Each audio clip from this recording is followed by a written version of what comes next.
कि हे वासुदेव, हे अंतर्यामी, हे दीनदयाल, हे जगतपति, हे त्रिलोकीनाथ, आप निर्विकार हैं, सत्य हैं, अनंत हैं, आदि पुरुष, अंतर्यामी हैं, अखंड हैं और अतर्क्य हैं।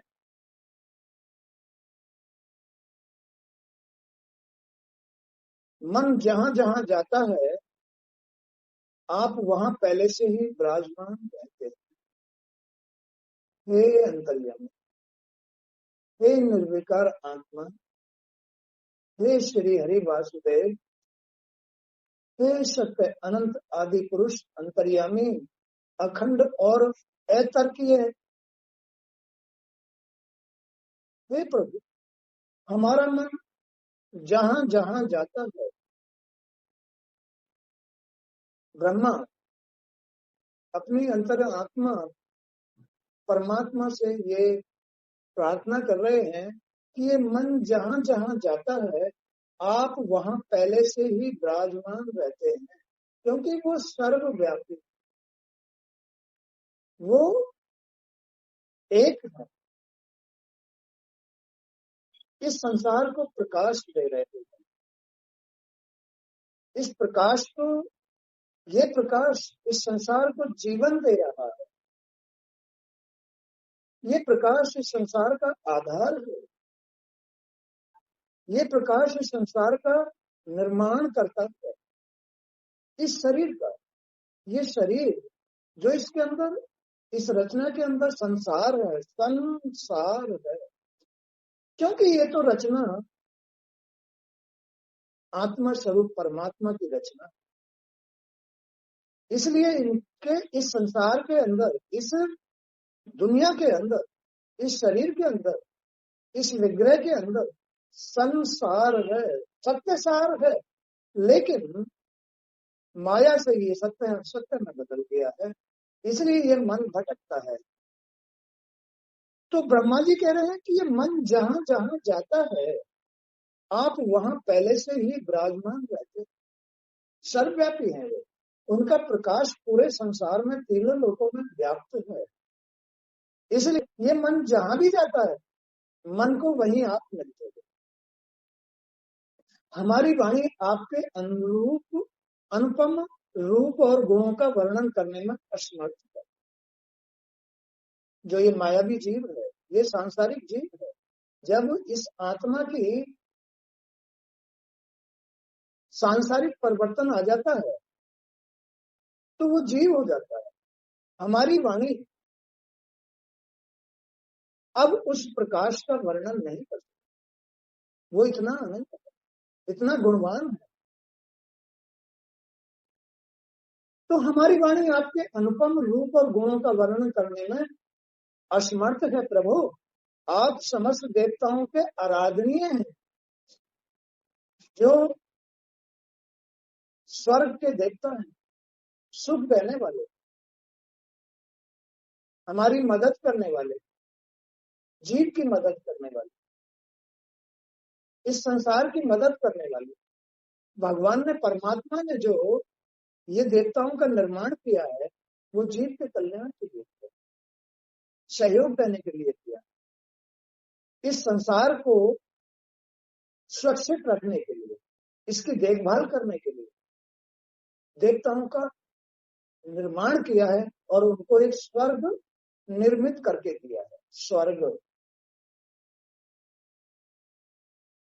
तो हमारी वाणी आपके अनुपम रूप और गुणों का वर्णन करने में असमर्थ है।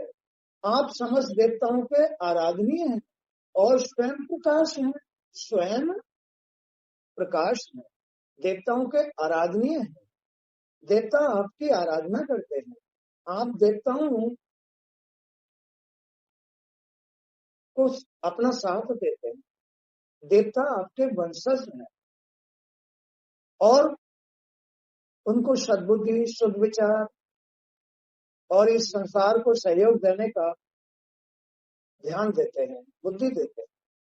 हम सभी आपके सिर चरणों में नमन करते हैं प्रभु। आपके जो श्री चरण है, लक्ष्मी स्वरूप जो नियम धर्म है, हम उनको नमन करते हैं, प्रणाम करते हैं। प्रभु, हे प्रभु, आप प्राण, आप जो इस संसार के अंदर प्राण है, इस शरीर के अंदर जो प्राण है, मन है, बुद्धि है और अहंकार है, उन सबके ज्ञाता है, सबके देने वाले हैं, सबको जानने वाले हैं, क्योंकि सबका निर्माण आपने ही तो किया है। इंद्रियां और उनके विषय, जो इस शरीर के साथ इंद्रियां लगी हुई हैं, और ये इंद्रियां जो विषय चाहती हैं, आंखों ने देखा, कानों ने सुना, बस वैसा ही मन तैयार हो गया। अब ये क्या नहीं सुनता है, क्योंकि इस संसार में तो माया फैली हुई है, इस शरीर के अंदर तो माया फैली हुई है। आसक्तियां, इच्छाएं, आंखों ने देखा, भाई ऐसा ही मैं भी करूंगा, कानों ने सुना, हाँ भाई ठीक है ऐसा ही करेंगे, तो इससे मन तैयार होता है, मन में इच्छाएं तैयार होती है। ये मन जहां जहां भी जाता है, भगवान वही मिलते हैं, भगवान वही उसकी इच्छा पूरी करते हैं, चाहे वो सात्विक हो या असात्विक हो। अभी जीव तो असात्विक है, आत्मा ही तो सात्विक है, आत्मा ही तो सत्य है, आत्मा ही तो परमात्मा का रूप है। लेकिन ये जीव उसका अंश होते हुए माया के चक्कर में पड़ जाता है, इच्छाओं के चक्कर में पड़ जाता है। तो ये इंद्रियां और उनके विषय दोनों ही आपके द्वारा प्रकाशित होते हैं। इंद्रिय और विषय दोनों ही आपके द्वारा प्रकाशित होते हैं। अज्ञान आपका स्पर्श भी नहीं कर सकता। अज्ञानता तो उनकी माया से आती है, इच्छाओं से आती है, तृष्णाओं से आती है। अब जीव तो इसके वशीभूत हो जाता है, लेकिन भगवान को नहीं छू सकती है माया। ये अज्ञानता, ये अंधेरापन, भूल या ये विषय विकार भगवान को नहीं छू सकते, आत्मा को नहीं छू सकते। आत्मा तो सत्य है, आत्मा तो इन सब का निर्माण करने वाली है, आत्मा सब कुछ जानती है, उसको ज्ञान है, वो स्वयं प्रकाश है। इसलिए आत्मा को ये माया या अज्ञानता नहीं छू सकती। आत्मा तो सत्य है, सत्य ही रहती है, सर्वव्यापी है, सब कुछ देखती है, हर जगह मिलती है। लेकिन ये जीव चूंकि भगवान की माया इस संसार में है, चमक धमक इस संसार में है, आकर्षण आसक्ति इस संसार में है, इसलिए जीव फंस जाता है, भूल में आ जाता है, जबकि वो उसकी कुछ भी काम आने वाली नहीं है। वो बातें ना बेटी बेटे काम आने वाले, ना कोठी बिल्डिंग काम आने वाली, ना गाड़ी घोड़ा काम आने वाले, कोई कुछ काम आने वाला नहीं है, ना ये पैसा काम आने वाला है। अरे इस जीवन का निर्वाह तो भगवान की शरण में रहकर के भी होता है, और इस जीवन का निर्माण, इस जीवन का निर्वाह खूब सारा धन कमा लो तब भी होता है। खानी वही 2 रोटी और दाल है, चाहे भगवान की शरण में रह लो, चाहे विषय विकार और खूब धन कमा करके इकट्ठा कर लो, तब भी वही दाल रोटी ही खानी होती है। भगवान की शरण में रह के खाओ, हाँ, तो क्या फायदा, ऐसे बेटा बेटी पैदा करने से क्या फायदा, ऐसा धन जोड़ने से क्या फायदा जो हमारे साथ ही ना जाए, हमारे काम ही ना आए। जिन रोटियों को तू मतलब ये सब कुछ करके खा रहा है, उनको भगवान की शरण में रहकर के खा ले, आनंद आएगा, गति हो जाएगी इस संसार में, इस माया से विरक्त हो जाएगी, मोह नहीं सताएगा, कहीं से गाली नहीं खाएगा, कहीं पिटाई नहीं खाएगा, इनसे बच जाएगा। लेकिन इस संसार में ये जो माया है ना, ये यही काम करती है, पिटवाती है, कभी भूखा भी रखवा देती है, कभी क्रोध कराती है, कभी भेदभाव कराती है। तो ये भगवान की माया, इससे बच जाएगा, भगवान की शरण में रहकर के बच जाएगा, गति हो जाएगी, मोक्ष हो जाएगा, उद्धार हो जाएगा। तो ये इंद्रियां और उनके विषय दोनों ही आपके द्वारा प्रकाशित होते हैं। अज्ञान आपका स्पर्श भी नहीं कर सकता। प्रकृति के विकारों और जन्म मरण से आप दूर रहते हैं, प्रकृति के विकारों से। ये जो शरीर रूपी प्रकृति है, इसके अंदर जो प्रकृति है, जो आदमी की प्रवृत्ति बनाती है, प्रकृति के विकारों और जन्म मरण से आप दूर रहते हैं। तो ये प्रकृति के जो विकार हैं, यही आदमी को फंसा करके जन्म मरण के चक्कर में फंसा देते हैं। लेकिन भगवान तो इनके चक्कर में नहीं आते, वो तो इनसे बहुत दूर रहते हैं, आत्मा। इसलिए इस जीव को, आत्मा को आदर दे करके, अज्ञानता को दूर करके जन्म मरण के चक्कर से बच लेना चाहिए, नहीं तो फंस जाओगे। आप अविनाशी और आनंद स्वरूप है। अपनी जो आत्मा है ना, वो आनंद देने वाली है, लेकिन आनंद ढूंढता है आदमी इस संसार के मायावी चक्करों में, आकर्षण में, है, चंचलता में आनंद ढूंढता है।